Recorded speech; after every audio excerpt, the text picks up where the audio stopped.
Audio Jungle.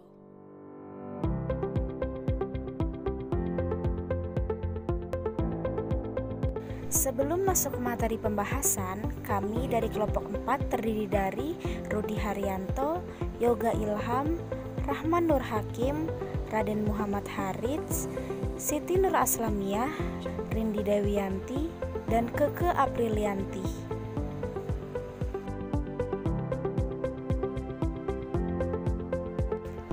Nah, pada kesempatan kali ini, kami akan memaparkan materi mengenai pertumbuhan dan pembangunan ekonomi. Langsung saja ke materi pembahasannya yang akan dipaparkan berikut ini. Saya akan menjelaskan tentang pertumbuhan dan pembangunan ekonomi. Pertumbuhan ekonomi berkaitan dengan peningkatan standar hidup rumah tangga dalam suatu negara yang berasal dari peningkatan pendapatan atau rising incomes yang memungkinkan masyarakat mengkonsumsi lebih banyak barang dan jasa. Sedangkan pembangunan ekonomi adalah suatu proses kenaikan pendapatan total dan pendapatan per kapita dengan memperhitungkan adanya pertambahan penduduk dan disertai dengan perubahan fundamental dalam struktur ekonomi suatu negara dan pemerataan pendapatan bagi penduduk suatu negara. Pembangunan ekonomi tak dapat lepas dari pertumbuhan ekonomi atau economic growth. Pembangunan ekonomi mendorong pertumbuhan ekonomi dan sebaliknya, pertumbuhan ekonomi memperlancar proses pembangunan ekonomi.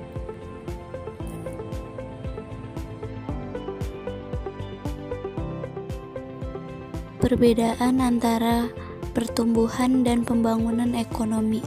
Perbedaan antara keduanya adalah pertumbuhan ekonomi keberhasilannya lebih bersifat kuantitatif, yaitu adanya kenaikan dalam standar pendapatan dan tingkat output produksi yang dihasilkan. Sedangkan pembangunan ekonomi lebih bersifat kualitatif. Pembangunan ekonomi diartikan sebagai suatu proses yang menyebabkan pendapatan per kapita penduduk meningkat dalam jangka panjang. Baik, di sini saya akan menjelaskan pembangunan ekonomi menurut teori ahli. Adam Smith adalah ahli ekonomi yang menulis buku The Wealth of Nations atau Kemakmuran Suatu Negara yang terkenal. Ia merupakan tokoh yang mengemukakan pentingnya sistem ekonomi liberal atau bebas, yakni sistem ekonomi yang bebas dari campur tangan pemerintah yang diperkuat dengan semboyan laissez-faire, laissez-passer. Adam Smith percaya bahwa dengan menggunakan sistem ekonomi liberal atau bebas, pembangunan ekonomi di Indonesia. Salah satu unsur masalah ekonomi di Indonesia yaitu yang pertama, pertumbuhan penduduk, dan yang kedua, pertumbuhan output total. Selanjutnya, pertumbuhan output yang berupa barang dan jasa dipengaruhi oleh 3 komponen, yaitu pertama, sumber-sumber alam, kedua, tenaga kerja, dan yang terakhir, jumlah persediaan barang. Baik, di slide selanjutnya itu ada fenomena pertumbuhan ekonomi dunia. Yang pertama, pertumbuhan ekonomi beragam di berbagai wilayah dunia. Yang kedua, pertumbuhan ekonomi atau economic growth adalah indikator utama kinerja ekonomi negara. Yang ketiga, model pertumbuhan Solow.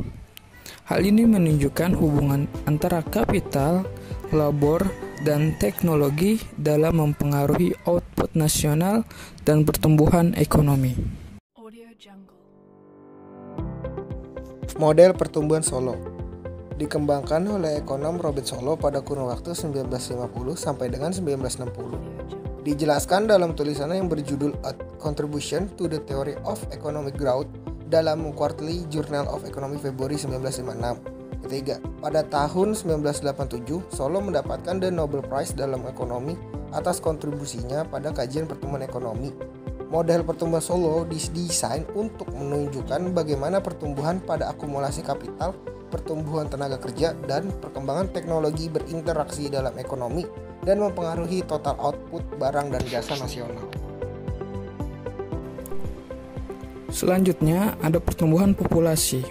Yang pertama, produktivitas atau produk per pekerja dipengaruhi oleh akumulasi kapital atau pekerja dan ditentukan oleh banyaknya investasi dan depresiasi. Lalu yang kedua, pekerja berkaitan dengan tingkat populasi, di mana yang selalu tumbuh sepanjang waktu. Yang ketiga, pertambahan jumlah pekerja dengan kapital yang tetap akan menurunkan rasio kapital atau pekerja.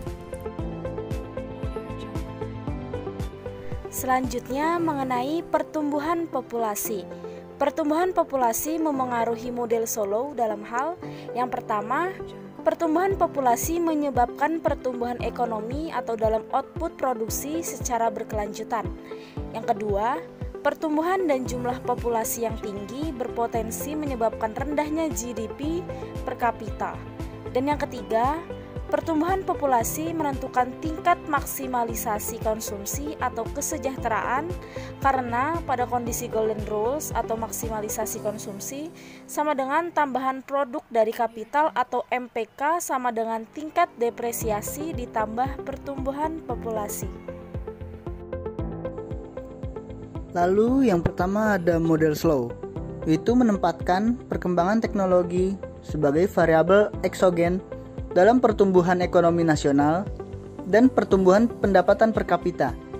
Karena teknologi atau perkembangan teknis lebih mengkontribusi terhadap kenaikan pendapatan per kapita daripada tambahan kapital di negara industri.